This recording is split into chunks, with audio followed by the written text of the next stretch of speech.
Oh boy. There it is.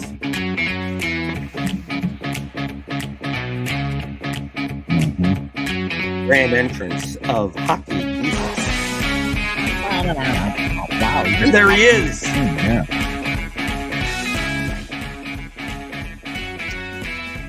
Okay. Welcome to the Sports Porch Black and Gold edition. We are live all over the world on Facebook, YouTube, LinkedIn, X. The Fantasy Alpha crowd is in the house. And of course, as you can see in the ticker, if you're watching us live, we do drop the Sports Porch podcast right after the show on the iHeartRadio app, Apple Podcasts, Spotify, or anywhere you get your friggin' podcasts. And you can always listen live to Radio PGH at the stream that I'm putting in the comments right now. Listen to our show live on Radio PGH right there if you are not able to, watch the video in the car, which I would highly is there a Advise word against? Advise against. I was going to say, is there a word for unadvised? It's ill-advisable. Ill-advised, yes. Yes. And as you can see, we are not on the actual porch tonight in the studio. We've got Hockey Jesus down below. He is in the Hockey Jesus temple. He is in the NHL temple. And then the Grand Schwabini is playing with his light and playing with my light. Playing a little bit, just a little bit, right? Just a little bit, Schwaber. I can look like a ghost. And I am at the studio. I like that, Mark. Yeah. This is what we call the dead zone here because obviously we all know the Penguins were out of the play. Well, their season ended almost 2 months ago. But HJ is going to talk to us about the NHL Stanley Cup Playoffs because he can't get enough of it, and we can't get enough of HJ. The Grand Schwabini is going to make a prediction. We are going to do a little Steelers talk, a little Buccos talk. There is some breaking news on the Buccos right now. It's not good news, of course, and a little bit. And also doesn't pertain to anybody that's of relevance. Yeah, well, I mean, as far as I'm concerned, right? And why don't we just get into it right now? Let's just do it. The Pirate is here, and we're going to do a little Bucko talk, and that's about all I got. That's it. That's all I got. So the Pirates are 27-32 right now. They play the Dodgers. I think tomorrow at 6:40. The Dodgers are in for a 3-game set. They dropped 2 to the Blue Jays. They split with the Tigers. They did take 2 from the Braves, which was kind of interesting. One of them they exploded for 11 runs, and another for 8 runs. Paul Skeens, he's got 4 starts. He's 2-0 with a sub-3 ERA, a whole bunch of strikeouts. Jared Jones looked somewhat mediocre in his last start. But to say all that, and the hitting is still suspect at best. I mean, a couple guys have kind of gotten hot and hit some home runs here and there. But, there was a stretch where, 8 innings of hitless ball the other night. And there's still 4 games under 500. I mean, if there was ever an obvious thing that would scream at you about what to do to make a team better, I mean, how many times can we watch or listen to a sports broadcast such as ours or any other out there that says the same thing over and over and over again before you just actually. Technical director, I actually do have a question for you. Because I think you will be anti this, but I have to bring it up. Now, granted, I'm coming from a position of I think that the Pittsburgh Pirates are severely devoid of talent. Right. So the fact that they're actually 4 games under 500, is that a pretty darn good coaching job? Or is that just good luck? It's funny. We look for the bad guy in this all the time. It switches from one week to the next. Derek Shelton is no good. We got to get rid of the hitting coach. What's going on with ownership? Ben Cherington, just looking for somebody to blame. I would say it's a little bit more on the luck side than the managing side. But at the same time, look, Shelty's he isn't being given a full deck of cards to play with. And you're right. That's the thing. It's like, look, give this guy a bona fide major league lineup which would mean adding, if you really wanted to give him a bona fide major league lineup, you have to add at least 2 good hitters. At least 2.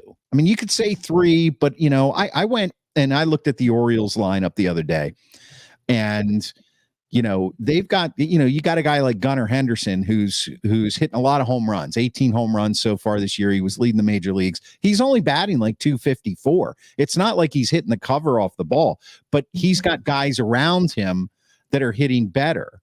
But they, Cedric Mullins, who was a star for them, is batting sub 200. So it's kind of like the Pirates don't need a whole lot, but they do need at least 1 or 2 good hitters. And you give Shelton a lineup like that, and with the pitching they have right now, that should add 3 or 4 wins to their total. And now all of a sudden they're relevant in the conversation. I think the real question is, how long can they hold out and stay?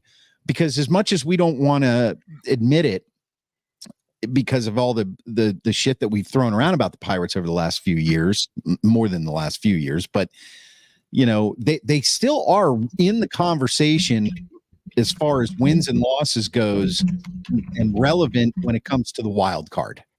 And how many games out of the wild card are they? I'm gonna look that up right now. I want to say 4, but I can't say that for certain because I didn't check it before the show. But on the standings, as far as the wild card goes in the National League, they are. Oh, I'm sorry, they're only 2 games back of the wild card. 2 games back. So your question was, is it, good managing or luck? I think it's a little bit of both, because I think he does the best he can with the lineup he has. And I know I've been the first one in the past who said, constantly banging on Shelty for, would you set this lineup? Let people settle into a spot in the lineup. And here's another way to look at it. They are 2 games back of the wild card, but they're also behind 8 teams. Yeah, exactly. But that's what MLB wants. They want that wild card to be tight. I'm just saying, as far as relevancy goes, you're talking about a club who has just a horrible lineup, and they've been on the heels of 3 starting pitchers. I think prior to yesterday's game, the previous 14 games, the Pirates starting pitchers had the best ERA in the National League. And, how many times? We're wasting it. We're wasting these pitchers. I mean, they have Skeens under control for 5 years. So, and of course he's going to want to go to arbitration if he continues to perform this way when he's arbitration eligible. But, how long are they going to let this go on? And I know what HJ's answer is. I know why he's being quiet, because he just doesn't want to talk about it. Is that true or false? Okay. So I did tell. No, I did tell you guys that I did manage to watch 3 innings of a baseball game, which for me might as well be like half a season. Right. And so when I did, there were 2 things that I noticed. Actually, Quinn Priester, who was pitching, right, was pitching he was pitching okay, and they pulled him right after he got a strikeout for another guy who I don't even know his name, and then he ended up giving like a 2-run double up to the big fatty from Toronto. Yeah, and I was just thinking to myself, like, why the guy was clearly upset that he was being taken out at 4 2/3. He could have at least pitched to the guy, and he's responsible for that run. So don't you think he would want to try and get out of that inning, at least to get out of that inning? But instead, it was lefty righty bullshit stuff that they do. And, you were talking about the manager. I think that's just terrible management. Like, just let him. He was pitching fine. It's not like he just walked 2 guys in a row.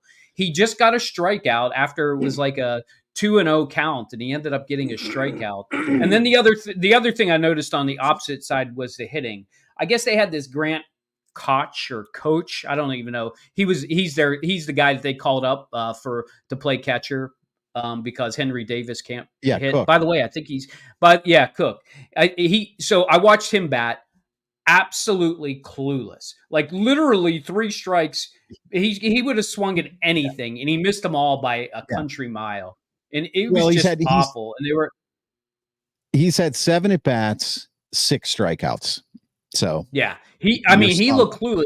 And then he's the number 9 guy, right? And then after him, Kutch came up, and he looked clueless. So I'm like, they've got a young kid coming up who's only has less than 10 at bats in the major leagues. Okay, maybe I'll forgive him for that. But I mean, he looked so bad, like it was embarrassing. And then Kutch came up, and he looked almost as bad, and didn't even look like he cared that he just struck out on like 5 pitches.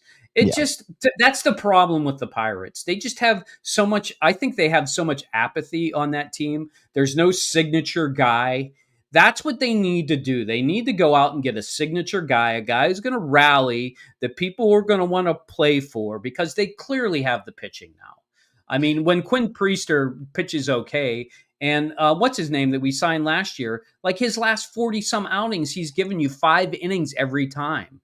I mean, I get it. He's the number 3 guy now. Well, who knows? Maybe he's the number 2 because Jared Jones seems to be falling a little bit apart. But Skeens clearly is your number 1. I just think that's the problem with the Pirates. If I was to be fair about it, you know how I feel about the organization as a whole. They're a disaster. They're never going to do anything. And that's the ultimate frustrating part. And I think it's starting to show now in the players that they get. Before, I think players they could fake it, but now it's to the point where they can't even fake it on the field anymore. Right. So that's why I get really quiet when we talk about the Pirates, because I do want to like baseball. By the way, watching baseball is, after watching so many hockey games in a row, it's really difficult. It's really difficult, even with the pitch count, or the pitch clock. It's really difficult to watch. But I still like the pitch count. Can't wait for the robo-umps, and I can't wait for a baseball game to last about 2 hours and 15 minutes.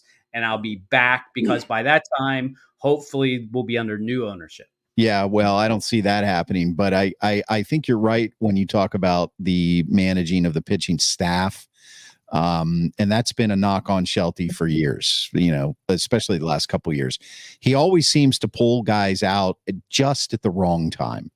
And that falls more, I think, in this day and age, what we have to understand is that it's no longer just the manager calling the shots with these new pitchers.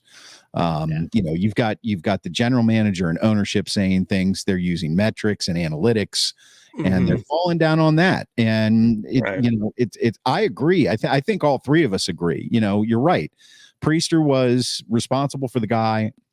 You let him pitch to the next guy. Who knows what happens? Our bullpen has been, for the most part, fairly atrocious for a good portion of the season. And, it wasn't like the game was out of hand. He gave up 4 runs. We were talking before the show. We don't think Priester should be on a major league roster anyway, but this is the Pirates, so that's what they're going to do. Yeah. Interesting, though, I'm looking at this, and Mitch Keller is 7-3 with a 3.42 ERA, 66 strikeouts in 73 innings pitched. I mean, here's a guy that signed with the Pirates. It kind of makes him your number 1 starter. I mean, I know you can say Skeens is number 1, but he's pitched 4 games at the major league level. And he does look great, but right now Keller is your number 1. Falter is 3-2 with a 3.22 ERA. He's got 38 Ks in 64 innings. He's more of a they put the ball in play kind of guy. And Jones is 3-5 with a 3.55 ERA right now, but he does have 70 strikeouts in 63 innings. So, it's one of those things where, once again, here we sit, the Pirates, they're keeping us right on the cusp of, it's another wasted season, and they'll drag us here all the way to the trade deadline. And then they'll make some god awful move they'll push us right over the edge. And I'll tell you what, it would not surprise me to see them trade Brian Reynolds. I mean, who in their lineup is worthy of being traded? And from that standpoint, what I'm saying is, who in their lineup is somebody that another team would say, we can add this guy for a playoff push? And really Connor Joe is having a decent season. Brian Reynolds, I know he signed a big contract, but we know in baseball that doesn't mean anything. How old is Brian Reynolds? Is he 29? Something like that? Brian Reynolds is 29. Yes. So you got to figure he's going to go because the reality is that they'll figure anyway. By the time they're good, he'll be too old. He'll be 34 by the time they're good. if they do get good. Yeah, right. You know what I mean? At least 5 years. You got that right. Yeah. So it's like, and and Sawinski the real thing though is what they have to do though is when they trade these guys, they got to get some decent pieces back. That's the key. Like these teams that don't have high payrolls, like your Tampa Bays and teams like that, that they're always trading guys away, but like the guys they get back turn out to be players. Yeah. That's the other side of it is, what kind of eye does the GM have? I mean, anybody can pick Paul Skeens because it's the number one pick unanimously. Right. But, you got to like be hitting in the second and the third round and the fifth round, that you got to find guys on your roster at those other spots in the draft or through scouting other teams' minor leagues and picking up guys who can actually play. Yeah. And they're not very good at that. They're just not very good at that. And unfortunately, I think we're going to be talking about this for the rest of the season. When's the trade deadline?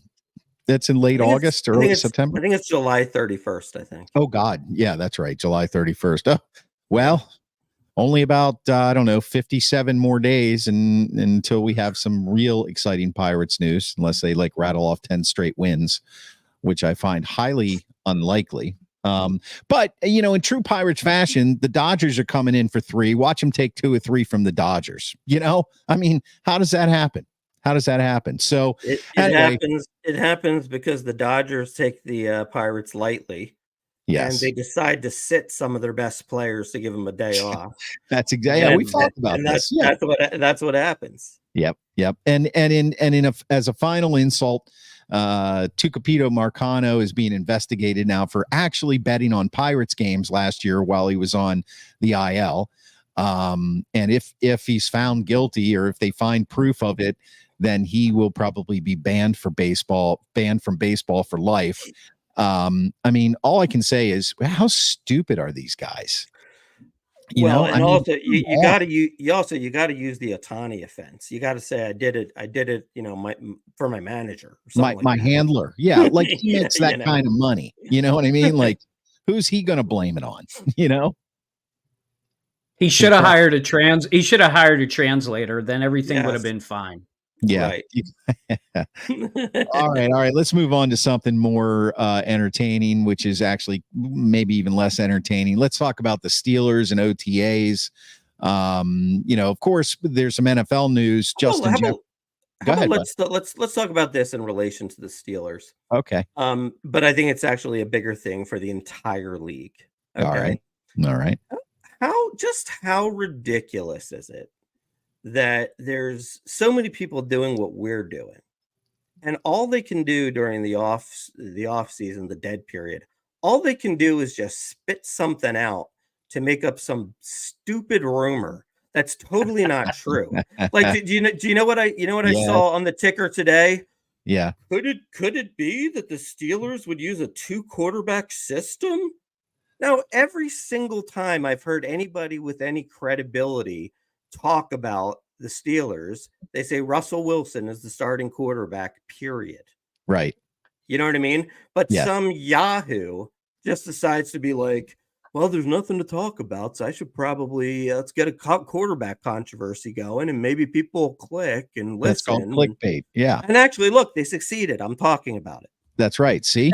Right. You have fulfilled their fantasies and dreams, Mark. But how stupid is all this stuff, this just clickbait that people throw out there? Well, I sent you a text from the Twitter feed that said that according to according to sources, Kenny Pickett is outplaying Jalen Hurts in OTAs for the Eagles. And I said, how ridiculous. I mean, come on, give me a break. Like he's got any shot, he's got it's all. And I clicked on that. Okay. I read the story just because I was like, okay, what does this bozo have to say about this?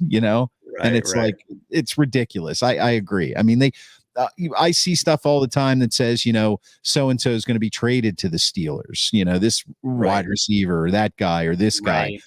And it's like, look, Russell Wilson is going to be the quarterback, period. End of story. Okay. Yeah. The one thing the Steelers are that the Pirates are not is smart about certain things. Like they have their quarterback. He will be starting. And I don't think there's a shot in hell that he loses the job if he plays, average or a little below average the first 4 games. I think there's so much more involved in losing a football game than saying, let's switch quarterbacks again. They tried that all year last year and the year before, I mean, that's not what's going to happen. No, they're like they wouldn't switch to Justin Fields unless they were like 2-6. Yeah, they want to turn Justin Fields into a project that they can keep for a long time, and they want to ride Russell Wilson as long as he can. Thanks for putting that comment up. I'm guessing you did that, HJ. Mike Lawrence says, I saw that same insane story about the Steelers using 2 quarterbacks on ESPN this morning. Amy wants to know if Steve is sleeping. No, I'm sorry, Amy. I'm just letting your husband have some of the airtime tonight. I'm just chilling out. I'm waiting for the Stanley Cup playoff edition. Yeah. So just please ignore. I'm actually in shock that I don't get to watch a hockey game until Saturday. I think that's part of my lethargy. I thought that it was the Pirates talk that put you to sleep. Yeah. That always puts me to sleep. That and watching 3 innings the other day. I think I'm still a little sleepy from watching those 3 innings. Yeah. I don't blame you. Know what? And that's Steve's bringing up a good point. It's the same thing with the NBA. The NBA doesn't play for a week because one series ended in 4 and one ended in 5. What the heck's up with that? Like what do you like? You have to plan it that far in advance where it's everything's going to be lined up. How about just like, hey, 2 teams are done the series, it ends on Sunday. All right, let's start you guys on Wednesday or Thursday. I mean, come on. Yeah. Yeah, I know. You start to lose it. You start to lose the passion to even watch it. Okay. So real quick, I want to bring something else in here because I was listening to there's a new CBS Sports Radio turned into the Infinity Sports Network, and they have this guy on. I think his name's Mike Ryan or something. I really like him, but he did the math, and he went back to 1994, and the gist of the whole thing was: can you win a Super Bowl if your quarterback's cap hit is greater than 13% of your total salary cap? Not as necessarily his actual pay, but his cap hit. And the answer was only one quarterback since 1994 whose salary cap hit was over 13% of the team's total allotted salary cap has won a Super Bowl. Only one since 1994. Can you name that quarterback? Pat Mahomes. You got it. Right on. Pat Mahomes. And he's a unicorn. He's like big deal. So he started going down the line, and he said therefore these teams are immediately eliminated already this year from Super Bowl contention. The Dallas Cowboys, the Arizona Cardinals, I was going to say the St. Louis Rams, the LA Rams, the Cleveland Browns, and I can't remember the 5th team. It might come to maybe me. Detroit. No. Goff did get that huge deal, but his cap hit is lower in the first 2 years than in the last 2. So he basically said they have a 2-year window to win the Super Bowl. And if they don't, forget about it. It's done. So I thought that was really interesting because these quarterbacks are getting these mega deals and they're not getting structured in that way. But that's a pretty telling statistic because if you go back to 1994, you're talking about different eras of football and basically 30 years. And only Pat Mahomes has been able to do it. And I agree with him. I agree. Well, but also Pat Mahomes has done it 3 times. Well, right. Well, he's the only quarterback to have won. Yeah, but he's the same. It's the same guy. He's the unicorn. Yeah, I gotta put two. They've only won 2, haven't they? No, they won 3. Have they won 3? Yeah, I gotta put that in the category of meaningless statistic. Really? Yeah, I think that is like the bottom line is I'm sure, look, it's way more so now than it ever was before, right? Like for example, let's just say if Troy Aikman was playing now, he would have an immense contract and take up 13% of his team, and he would still win Super Bowls. You know what I mean? Or same thing with Brett Favre, right? I mean, I just think it's more like a recent thing where it's so out of hand. You're it wasn't about like the total paycheck, right? That's what I'm talking about. And for example, all right, so you could say that about, let's just say that one of those guys was Josh Allen, right? Mm-hmm. I mean, I think that 28 of 32 teams would take Josh Allen as their quarterback, whether or not it was 13% of the cap or not. Well, the point he was making is that I think Deshaun Watson's, and it's actually, this is a great example. Deshaun Watson's cap hit this year is like $69 million. Well, yeah. And the point that he's making is that all of these other quarterbacks that played over the last 30 years that say got close and didn't win, the teams did not have the money to put the stars around them. Whereas Pat Mahomes is a unicorn. He won the Super Bowl last year with me and you and Steve as his wide receivers. You know what I mean? The guy he plays football on a totally different plane than these although Travis Kelce is kind of like 50 of you, me and Steve. Well, yeah, but I mean, even Kelce like having 50 people on the field. Yeah, I know. Kelce didn't have a great year last year, though. He did not. So he did in the playoffs, though. Well, of course, but and yes, you do have to have more talent around you. There's I'll agree with this. I'll agree with that. There are certain teams that make horrendous monetary decisions. Like that Deshaun Watson one was a disaster. And even from the beginning, even if they thought he was going to return to star quarterback status, top 5 quarterback status, to give him that entire deal, with all the behavioral issues that he had, to give the entire thing guaranteed. Yeah, that was insane. Yeah. And also too, you get another perfect example of that is the Cowboys with Dak Prescott, where so basically the Cowboys have signed nobody this offseason because they can't, because they got $50 million in Dak Prescott. And look, everybody can do it. The way that plenty of teams do it, the way the Eagles do it with Jalen Hurts, they're never on that list, because they spread everything out and all that kind of stuff. Everybody can do it. They choose not to. Yeah. Well, they think that they're going to pay the guy and he's going to come in and he's going to change the franchise, change the direction. Right. And they don't want to lose. It's FOMO, fear of missing out. If we don't sign this guy, then we're not going to win, and we got to give him all the money. And now signing, the Justin Jefferson signing, we were going to talk about that. He's getting $140 million, $100 million guaranteed. I don't think he's going to have a great year this year. He doesn't. Who's the quarterback in Minnesota? It's the rookie. Sam Darnold. Sam Darnold is. Yeah. Well, then they drafted a kid. Yeah. Right. So I don't see Justin Jefferson catching anywhere near the 5,000 yards that he's caught in his first 4 years. I just, you got it. It does go both ways almost all the time. I mean, it's just the money is getting so incredibly out of hand that. Well, and the other thing is you got to be really creative with how you sign people. You should never wait until half of the good players are signed. Yeah. You gotta sign people early, get them to take that money, so that they're gonna stay. But then, by the time the season starts, there's 5 guys making more than them. Yeah, yeah. Well, the guy's got That's to be willing to do it. I mean, AJ right, Brown was willing to do it with right, the Eagles. He took a nice, right, big, huge paycheck, and he probably right. could have waited a little longer and maybe gotten a little more. But it was, let's put it to rest.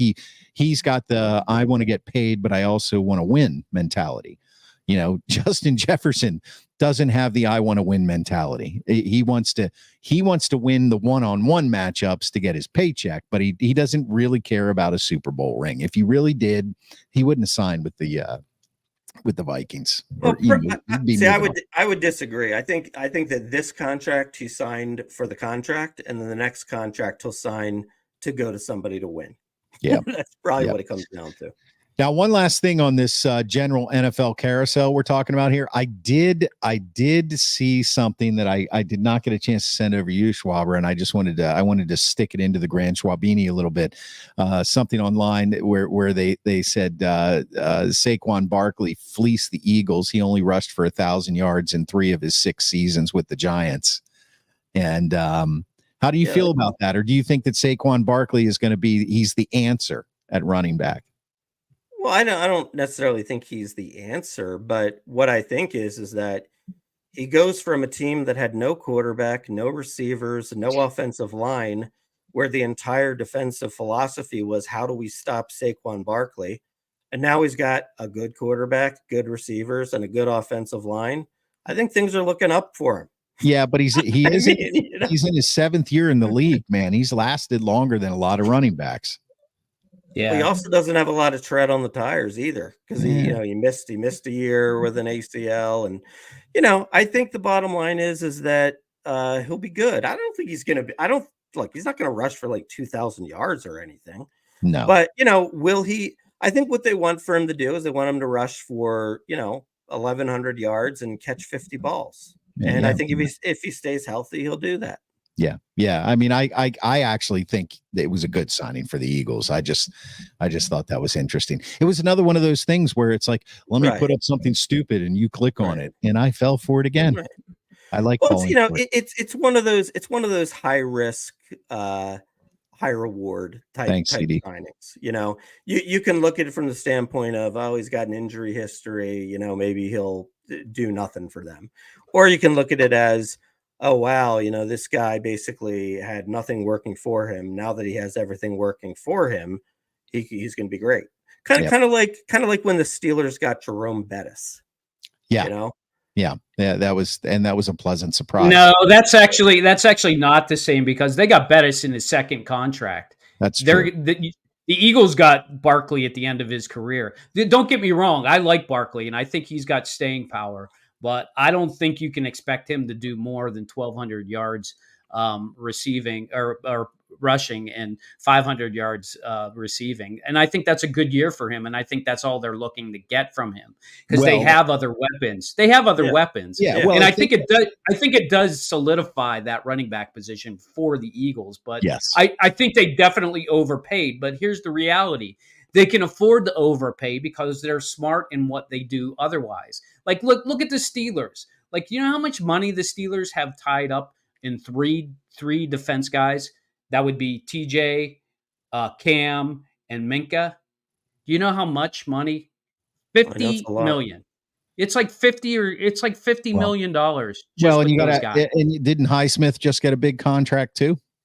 Yeah, but his isn't quite as much. But right. I mean, it's ridiculous. So if you spend the right money, and I think this is the key, and it might be right for Minnesota, by the way, with spending that money for Jefferson, because they can, but they can afford to do it now. But once these offensive linemen that come up are going to want to be paid, you can't pay these other guys, and that's why Cam crying for a new contract is just wrong. They're just not going to be able to do it. So I think it'll be interesting, but I do like the fact that there are different teams with different philosophies. I'm thrilled to see some teams sign wide receivers to big money because let's face it, it's a passing league now. Yeah. And the running backs are really catching the brunt of that because there's just not a feature running back anymore. It's always running back by committee, and that just hurts the running back getting really big money. So I don't think you'll see that come back anytime soon, even though I think Arthur Smith would like that to happen. Yeah. And in fact, I think Barkley would probably do worse on the Steelers because his workload would be too much, and he probably would get injured. So it's like you almost have to have running back by committee on the Steelers.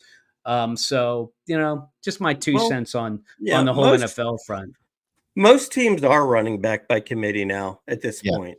Honestly, the only one I can really think of that's not is you've got McCaffrey. He's more of a hybrid anyway. He is a hybrid, but he barely comes out. I mean, he might come out for one series or a half or something. And the other guy who never comes out is Derrick Henry. Right. But that could also change as he gets older here. So Yep. Well, and he's in an offense now with Baltimore that has a running quarterback. So, we'll see what happens there. Anything I hear they're going to run the option. Who the are they? Baltimore? Could you imagine them running the option? Right. Anything out of Steelers OTAs right now? Yinzer HJ? Because we're going the only thing they didn't address in the OTAs is they still need to get a damn wide receiver. They haven't addressed that. All this talk about Dan Moore starting is just crap. They just need to end that in the first week of training camp. Look, this is the last week of OTAs. They only have like 3 more practices left, so they're really not going to. There's not going to be any breaking news. I guess they said that, the reason they haven't signed a wide receiver is because they're signing a veteran wide receiver and they wanted to wait till OTAs were over so that they could start fresh with this person. They could look for another Allen Robinson. Call me skeptical, but I don't think they're getting anybody good. I know the Grand Schwabini said Michael Thomas. That's not looking very good. I don't think they're going to get Ayuk now that Jefferson signed. And they're definitely not getting Deebo Samuel.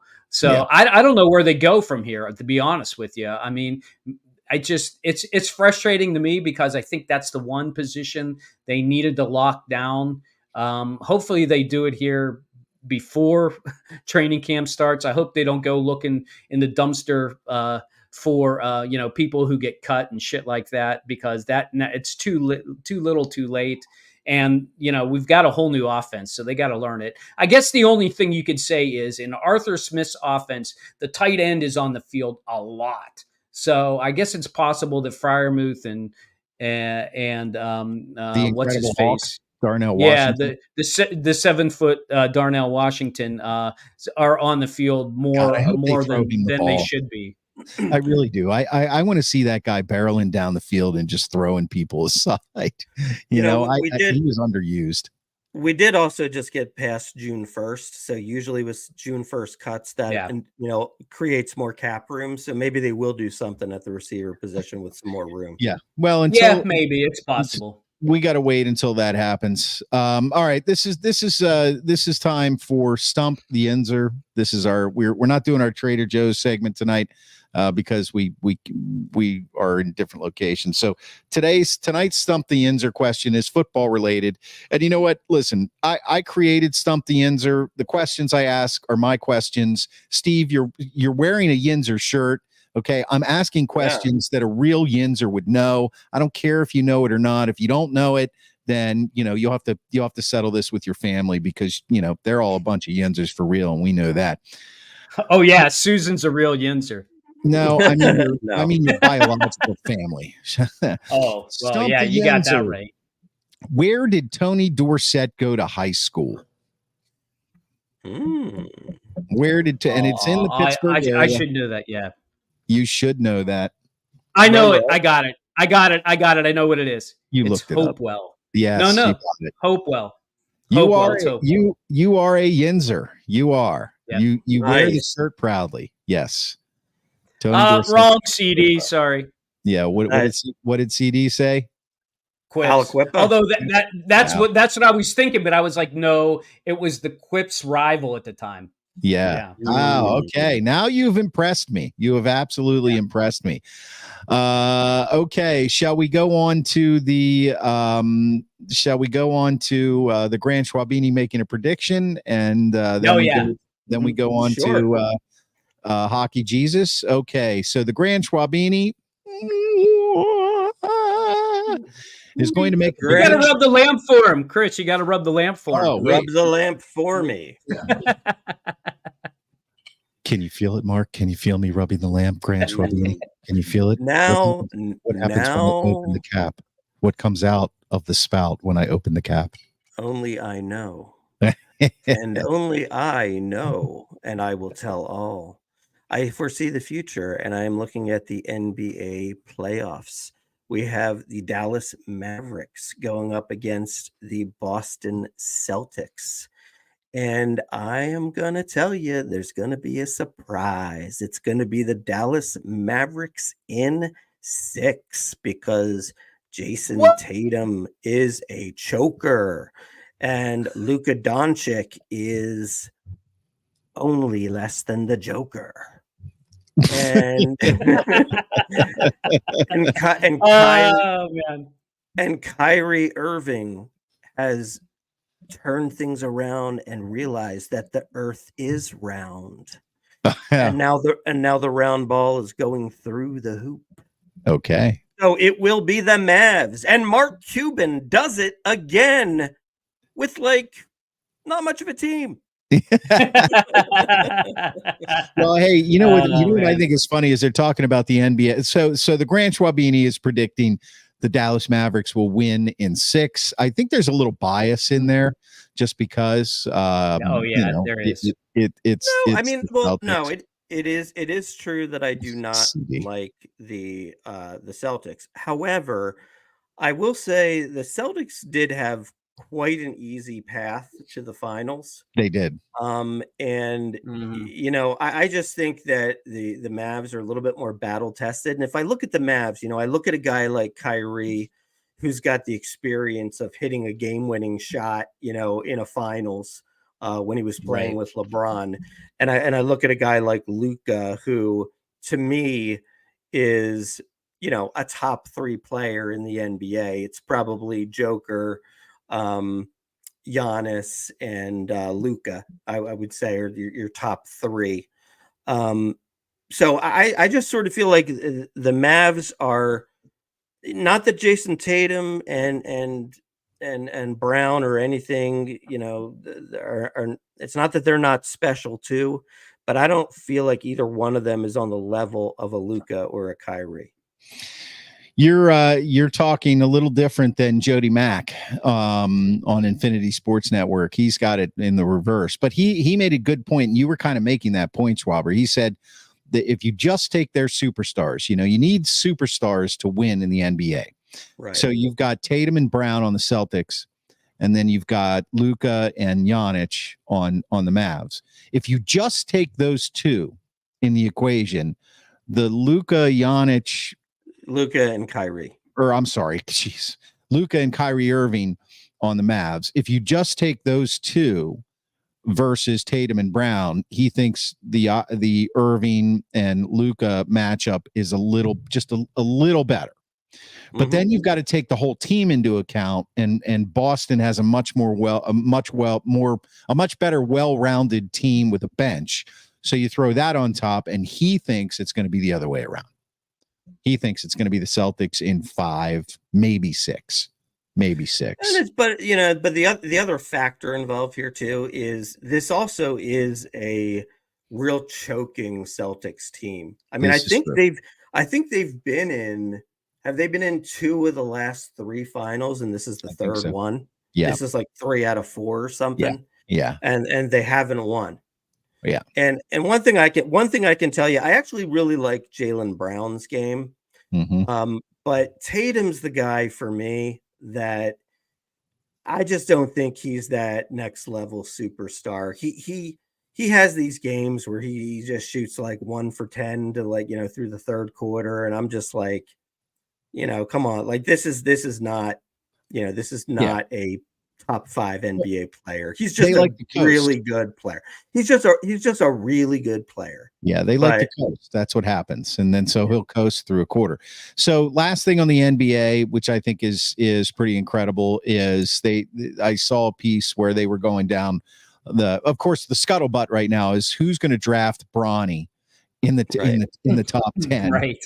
At LeBron. But there were some good points made, that they looked at the top 10 draft prospects, and most of them are, I think the first 4 are from Europe. 2 of them are from France, the top 2.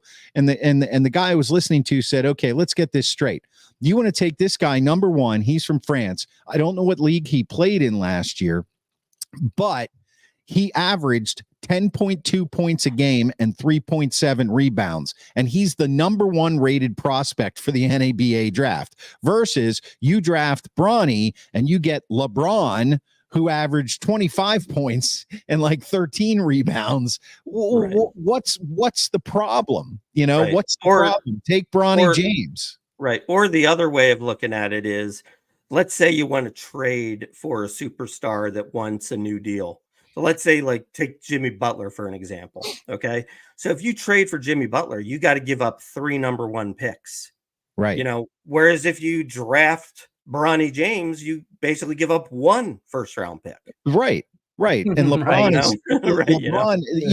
nobody can argue that LeBron is not, he's not at the top of his game, but he's still top 10, top 15 player in the league.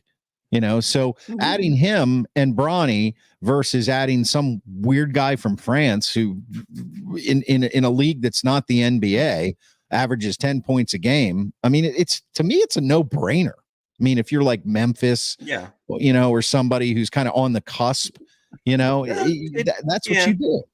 It just depends. Well, here's the problem with that. Normally, you're drafting for the future. If you're drafting down low, who else do you have that can play with these guys? Because LeBron has proven he can't do it himself anymore.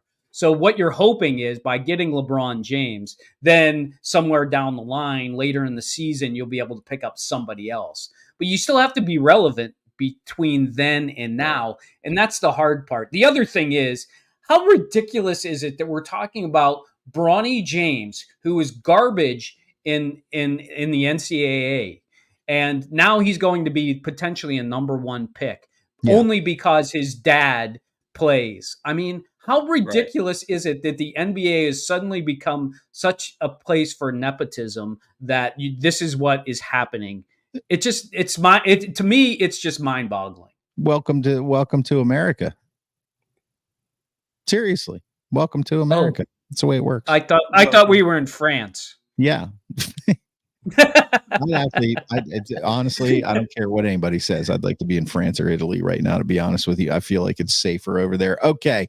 That's enough of that. We're going to move on to the Middle East. I don't know about that. Yeah. Hey, they're signing a peace accord over there. Yeah. Any day now. Any day. Thanks. That's great. Thanks, Joe. Thank you, Joe. Yes. But this is a sports show. Whatever. We're running out of sports topics. It's the dead zone. We are. That's okay. We're going to launch another show where it's the 3 of us arguing about everything else, and that'll be a lot of fun as well. Okay. Want to welcome to the broadcast Hockey Jesus now wearing the Yinzer shirt. It is time. Hockey Jesus preaches on the podcast, on the iHeartRadio app, Apple Podcasts, or anywhere you get your friggin' podcasts. After every single Penguins game during the regular season, you can go to the Sports Porch podcast on any of the aforementioned platforms, and you can hear the Hockey Jesus preaching. He absolutely loves it. He does a great job. Once in a while, he gets a little excited, but yeah, we can live with that. I mean, I always thought Jesus was kind of a chill dude, but not when it comes to hockey. So tonight, Hockey Jesus is going to be preaching on the Stanley Cup playoffs. We now have the final participants in the Florida Panthers and the Edmonton Oilers. The least accomplished hockey fan in this trio of triage is I did pick correctly that Edmonton would be in the finals. Who was the other team that I picked in my bracket? HJ, I can't remember. Do you remember? Yeah, I think you had Carolina in there actually. Yes, I did. I might have been Carolina. Well, hey, can't get them all right. But anyway, HJ, we had a Hockey Jesus from a couple days ago, but now we're going into the finals. What are we going to talk about here? Well, I mean, you have to talk about the Eastern and Western Conference Finals. They were actually quite good. Both went 6 games. What was very interesting about both of those games is that the team that won, Edmonton and Florida, had the exact same path. They won the first, they lost the next 2, they won the next 3. And I think that's crazy. I thought that was pretty crazy. You never really see that symmetry in 2 teams, especially with teams that have such different styles. Look, Florida's going to come at you with their girth. They're going to run you over, and then they're going to score goals, and they're just going to keep rolling lines, and they're just going to keep coming after you.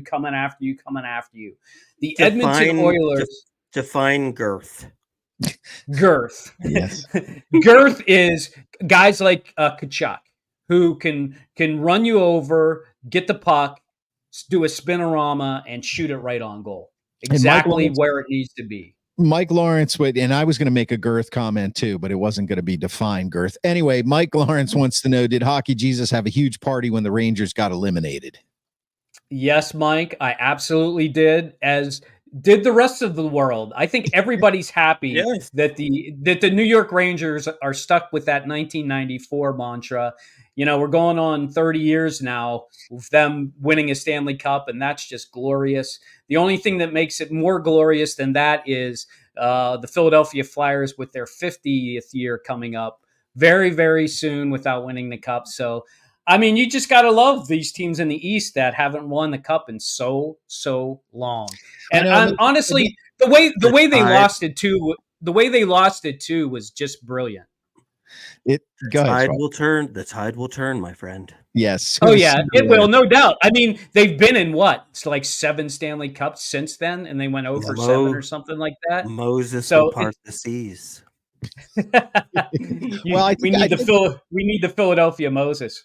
It's HJ, you bring up a real good point, and then I'll let you go back to the Stanley Cup Finals. But here in Pittsburgh, man, it's like it's been what, 9-10 years, right? No, 17 and 18. No. It was 17 and 18, right? Yeah, 17, 18. Right. So it's been 6 years since they won a cup, and that was their second in a row. And they go crazy around here when they don't make the playoffs. Like this is this is the second year in a row we haven't made the playoffs, and it was 16 years in a row before that. So that's the issue. Yeah. You get spoiled, and all teams get spoiled. But I can tell you, Edmonton and Florida are not spoiled. Although it is really wild to see that the Eastern Conference Final winner has come from Florida the past 5 years. It was 3 years before that.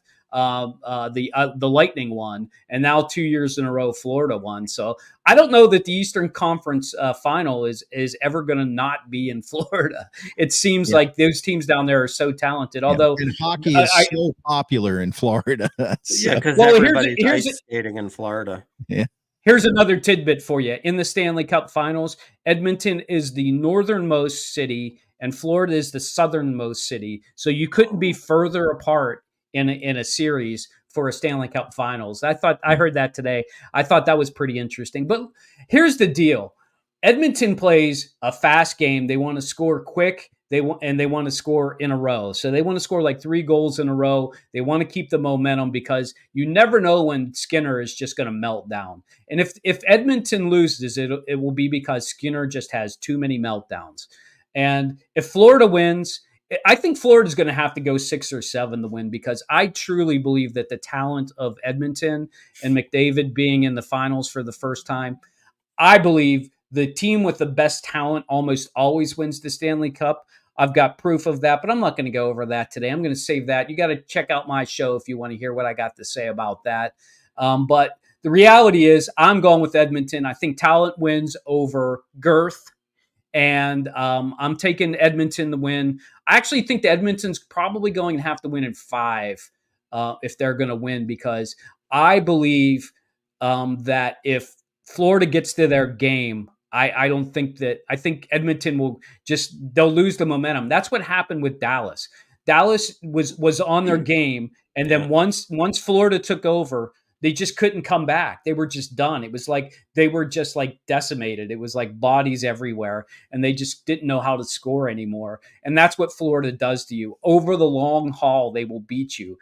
But if you can beat them with good talent in the first 3 games, if Edmonton can win 2 of their first 3 games, I think they're definitely going to win it. I actually think they're probably going to win 3 of the first 4 and 4 of the first 5. So how about go ahead, how about the last time a Stanley Cup winner the previous season lost in the finals was the Pittsburgh Penguins. Pittsburgh Penguins. Now, what do you think about Florida having that experience level coming into this Stanley Cup? I think Florida's an older team, and I think that is the problem with Florida. They're not a young, aggressive team. They're going to be more cerebral, and I think Paul Maurice identifies with that team really well. And I think that's where Edmonton has to be careful, because if they do, Florida doesn't give up the puck in their own zone. And they're going to have Florida either make some mistakes, or they're going to have to do what McDavid did last night, which was, stick handle in a phone booth and make a real nice backhand goal and score and just overwhelm them that way. I think really that's really what it comes down to. Can Edmonton do that? Draisaitl was almost non-existent in the conference finals. I don't think he's going to be that way in the Stanley Cup finals, but if they can hold Draisaitl like Dallas did, and McDavid can't find another gear, which I think he will, then I think Florida's got a good shot. Look, they're the deepest team that's left. And I love the team. I actually like the 2 styles of these teams, and that's what I think is going to be most exciting about the Stanley Cup Finals. The one thing that is not going to be exciting about the Stanley Cup Finals is, one, I have to wait till Saturday. And then they basically take 2 nights off between every friggin' game. The last game of the Stanley Cup, if it goes to 7th games, will be on June 24th. Oh my God, it's like the end of the month. Yeah, it is. It's ridiculous. I just don't. I mean, man. I get it that they're so far away, but this was already baked in like that. I think that's. I'm with you. When you were going off about the NBA Finals waiting so long, it's the same way with the Stanley Cup Finals. They just bleed it out too much, and I get it, ticket sales and that whole thing. But here's the reality: if they played back-to-back nights, they would still fill that frickin' arena. Right. Well, and you have to wonder too about the quality of play, and sports is also a game of momentum, and you take momentum out of it by having all these days in between games. Yeah. Well, I mean, you can change your style too. And the team that's actually been very good at changing their style has been Edmonton, because they can score 6 goals, but they won quite a few goals 2-1, which was super surprising. By the way, they won the conference finals by only having 10 shots on goal, which is an all-time low. That even beats, I think the last was the New Jersey Devils when Brodeur was playing for them, and they had 17 shots on goal. Yeah. So I want to get a couple quick comments in here. Jeff Paulus from York is in the house. Would like to see a Canadian team win it again. Kyle is back. Porch Sports, Florida. And I think actually, HJ, I think what they're doing is they're spreading out the Cup Finals because they want to make sure you get some sleep in between the games. I think they did that for you. No, I think I would rather it just to be 7 nights in a row. I just go on a binge, contemplate your pledge period. Yep. Yeah, exactly. Just get it done. Just get it done. Right. I want it over with. I don't need sleep here between girth and a fast game. We're finally going to answer the question. Is it the size of the wave or the motion of the ocean? We're finally going to answer that question. No, it's either how you use it or how you run it over. There you go. That's what is greater, girth or speed? Yeah, that's what we want to know. If anybody has the answer to that question, drop it in the comments. The Stanley Cup final will answer that for you. Yeah. And Chris Klein, can you define phone booth as to hockey? No, I can't. I can't. Is it the net? The size of the phone booth? I knew you had no chance, and it's really not that hard. Think about it. Apply it from football. Yeah. Okay. Where's the phone booth in football? What happens when you're in a phone booth? You close the door. You make a phone call. Right. And how big is the space in a phone booth? It's small. Yeah. It's not a lot of space in a phone booth. Right. Right. Yeah. So somebody who is successful in a phone booth is able to weave in and out of very tight quarters. Okay. All right. Got it? You got it? Can you define successful in a phone booth? I just did. Yeah, but I'm still not getting it. I'm still not getting it. McDavid had a goal the other night, right, where he was in a phone booth. He was surrounded by guys in a small area, and his stick work was incredible to be able to score a goal. Okay, well, when you're talking about stick work and a phone booth, I attribute that to two human beings being in the phone booth. Well, now you're being a dirty bird. Okay, that's enough of that. Hockey Jesus preaches on the podcast after every single Penguins game. Amen. And he is also doing his NHL Stanley Cup Playoffs, now Stanley Cup Finals analysis. Jeff Paulus says speed is what counts, so he's hoping for that Edmonton win. When are you going to do your preview here, HJ? When I know you're going to do a preview of the finals. Yeah, I'm gonna do it Thursday, sometime in the future. Okay, Thursday night on the podcast, you can hear the Hockey Jesus pontificate and preach on the NHL Stanley Cup Finals. I myself am rooting for Edmonton. Just want to put that out there because then that means I will probably win our bracket, right? All five of us. I mean, if I come in there and win that thing, I deserve something special. Maybe a phone booth. Maybe a trip to the phone booth with Hockey Jesus. It just shows you that when you fill out brackets, the people that know the least usually win. There you go. Thank you very much. I agree. What we are watching now, what is this? Well, we watch a lot of things on a lot of different streaming channels. And what we try to do here is give you a couple things that we are all watching and give you our honest opinion and analysis as to whether or not we think you should watch it, whether it was good, bad, indifferent.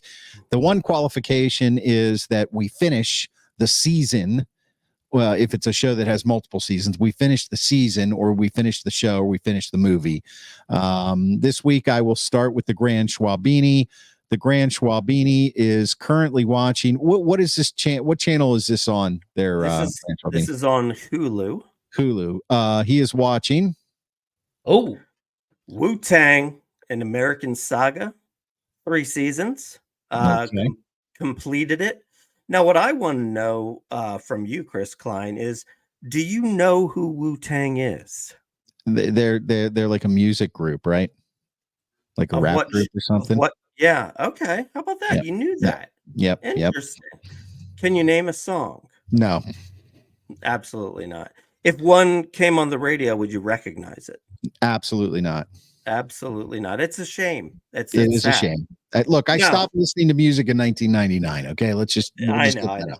No, so Wu-Tang Clan. It's actually interesting. You know, I wanted to watch it. Number one, because I heard the series was really good. You know, they were up for awards and stuff. And I honestly didn't know that much about them. It was one that kind of went under my radar. And I was like, all right, this is cool. It's, 3 seasons, 10 episodes each, learn about, how the Wu-Tang Clan came to be. And I'll tell you what, it was just a neat story. I mean, nothing like, completely out there, but, what kind of, essentially what it is it's a bunch of guys who were living in the projects in New York City, who were just trying to scrape by, selling drugs and, being amidst a whole bunch of, gun violence and kind of how the leader of this group was kind of like the one who was just like, hey, like, there's got to be another way, guys. Like we you guys are like the best MCs I've ever been around. Like we could do this. We can make a group, and just kind of all the things that had to happen for it to actually work were just like such a long shot. And it was really cool too, because they did do something that was unique. At that point in time, the most you had was maybe like a 2-person group, like a Run DMC, or something like that. And this was the first time that you had. I mean, Wu-Tang Clan is 9 guys, right? And everybody would say to them, like, you can't have 9 guys on stage, you know. And obviously there's all sorts of issues involved with if we sign the group, then we have the rights to all the guys. And so they basically, and they actually tried to, the main guy who formed the group, his name is RZA. They actually tried to make him kind of like a corny rapper. And he came out with like one song. And it was like, "We love you, Rakim." It's actually not a bad song, but and then they dropped him, and he's like, I'm going to do this my way. And so they went for way less money with a record label who would give them complete creative control.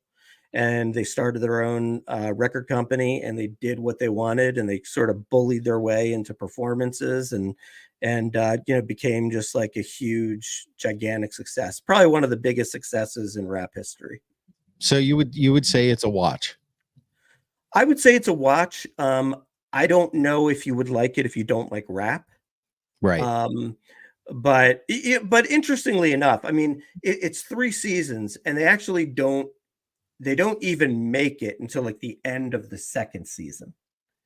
So there's a lot of like story beforehand. Like they go into, the kid's childhood, and, his parents sent him away to live in North Carolina with like a pretty strict, father figure type, because his father wasn't in the picture, all kinds of stuff like that, you'll see in the first 2 seasons. And there's a little bit of a different quality to it. Probably the reason why it was up for some awards.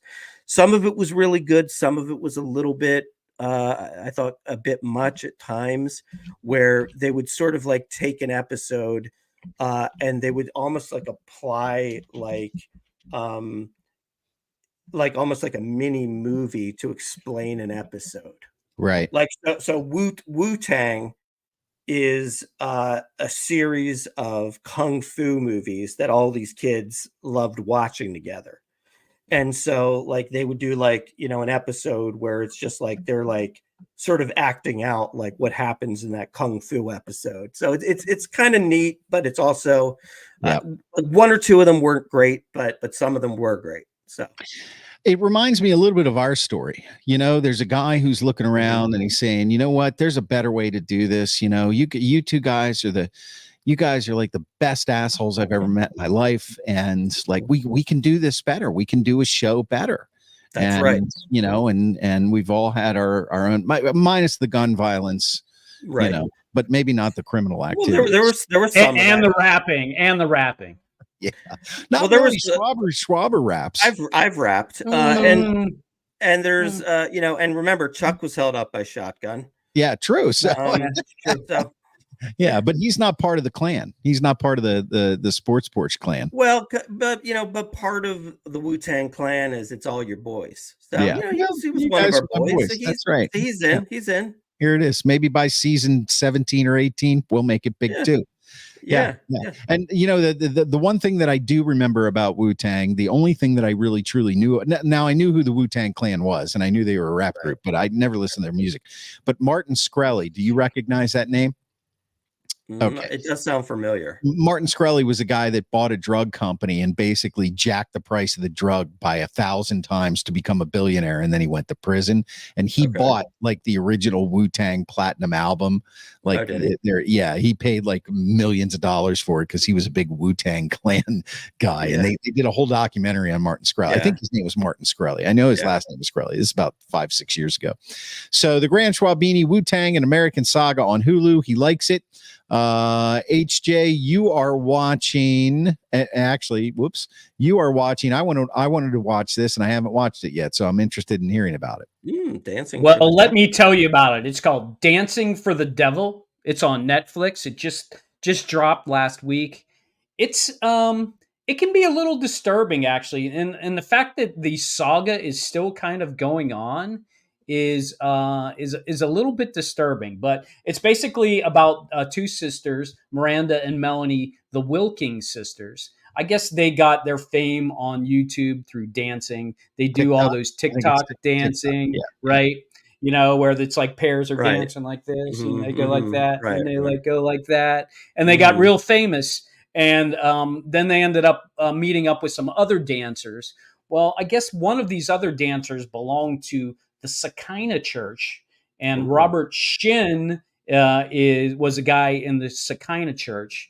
And I think it was Melanie who got hooked up with this guy, and she started becoming distant from her family. I think you know where this is going. Cult. And and then Miranda was like not able to get a hold of her. And then they're like, what's going on? And then they find out she's married. And it's like all this weird stuff. So, everybody's like, well, it's a cult. It's a cult. And the parents actually went to the police and are like, she's an adult now. She can do what she wants. And if she doesn't want to talk to you, there's nothing we can do about this. So it's like this conundrum with parents losing one of their daughters who supposedly is being brainwashed, but every time the police go to her, she's like, my parents don't understand, blah blah blah. Well, I guess as it turns out, this Robert Shin had a run in with some other people, and it turns out that he was sexually molesting these other people, and then they finally came out. Yeah, I mean, it's a shocker. On TikTok. That doesn't happen. No, it wasn't happening. It wasn't happening on TikTok. Or only whatever. in the church. What I'm saying is nobody. There's no predators on TikTok looking for young women to brainwash and sell into. Well, the reason you need to watch it is because the way he went about manipulating these people, they don't really show it because obviously they didn't have access to the cult side of things, but like the parents really were like they were stuck. Like literally, they could do nothing about it from a law standpoint, from a communication standpoint. If your children want to cut you off from the world, they basically can. Even if they're being brainwashed, there's nothing you can do about it. Fingers crossed. Fingers crossed. Okay, Steve HJ is watching Dancing for the Devil on Netflix. The last. What we're watching is something I sounds fun. Yeah, it does sound fun. It's not fun. No, I mean, I guess if you want to be a predator, you could go for some tips, hints, tips. Well, you can still join the Shekinah Church if you want. It still exists. Is it's it in really LA. Shekinah, or are you saying that wrong? Because to me, Shekinah rhymes with another certain Shekinah. That makes it Shekinah. What? Yeah, it rhymes with the word you're thinking of. Shekinah. Yes. Yeah. Shekinah. Yeah. Right. China. Yeah. There you go. Thank you, Mark. All right. I have just finished watching something called Finding Andrea. Finding Andrea. Is this a documentary? Yeah, kind of like the ones you just watched. Can I just mention one thing? Sure. I feel like they found her. Am I right? They have not found her. Oh, wrong. Oh, well. So this is on it's the process. It's the process of finding her. It's that, well, basically in a nutshell. Wait, Finding Andrea on what? Maz? What's Maz? Max. Sorry, guys. Sorry, guys. Yeah. I thought you had a new streaming service that I wasn't aware of. There's some good stuff on Maz, man. Yeah.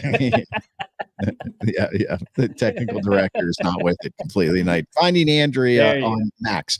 So Andrea was part of this small group of women in Kentucky. They formed a group called Missing in America.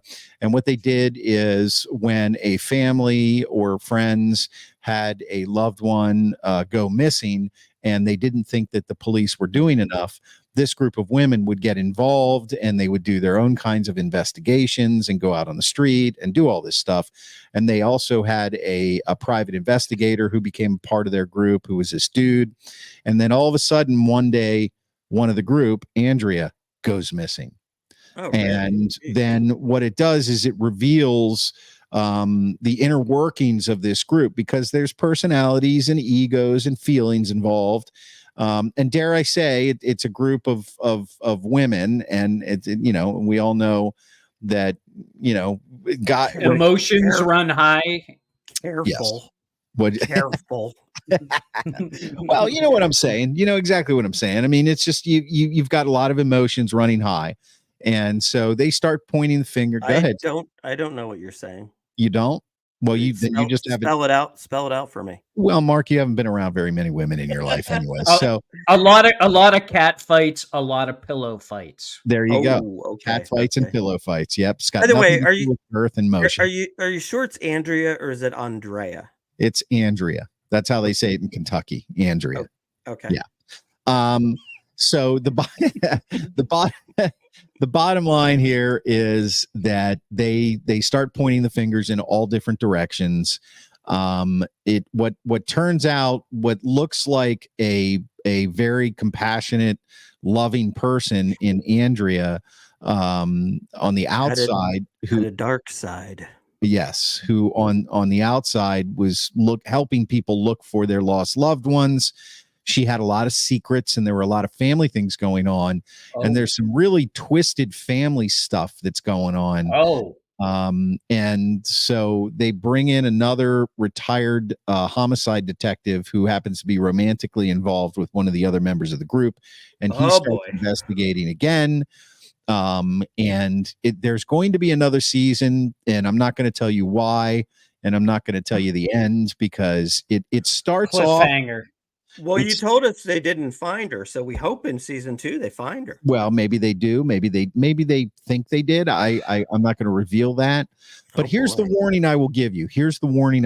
This is one of those documentaries on the fly. And what I mean by that what does that mean? A documentary on the fly? The producers heard about this story and decided to do a documentary. And at the time, she had not been found or located, and nobody really knew what had happened. The group had splintered. Some people had moved away. So they went down and they started interviewing everybody and preparing the documentary. And during the documentary, the filming of it, some other things started to happen and come out.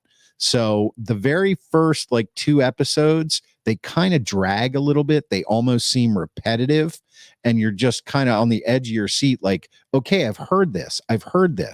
You've talked about the fact that there's some hidden secrets here. What are the hidden secrets?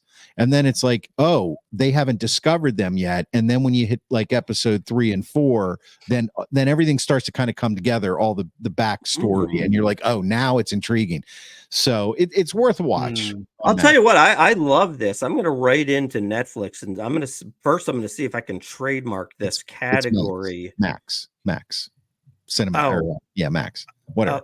If you're going to write the letter to the right people. Okay. Yeah. Let's just but documentaries on the fly. There you go, baby. Yeah. Let's copyright that. That's right. Let's do one. Why not? Let's trademark that. Yeah. Let's trademark documentary on the fly. There you go. Yep.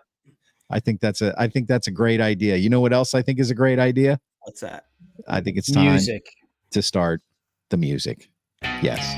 There we go. As always, we're sad to say goodbye, but it's that time. It is that time. Thank you for watching the Sports Porch Black and Gold in the middle of the dead zone. If you're watching us live, of course, on Facebook, X, LinkedIn, thanks, Amy May, YouTube, all over the world. And we're going to drop the podcast right after the show. You can find the podcast. Please follow, subscribe, leave a review, click the notifications button. You can find us on YouTube at the Sports Porch Podcast, iHeartRadio app, Apple Podcasts, Spotify, or anywhere you get your friggin' podcasts. Thanks, Amy. I am your technical director. And for the HJ and the Grand Schwabini, I am out. Jablonsk!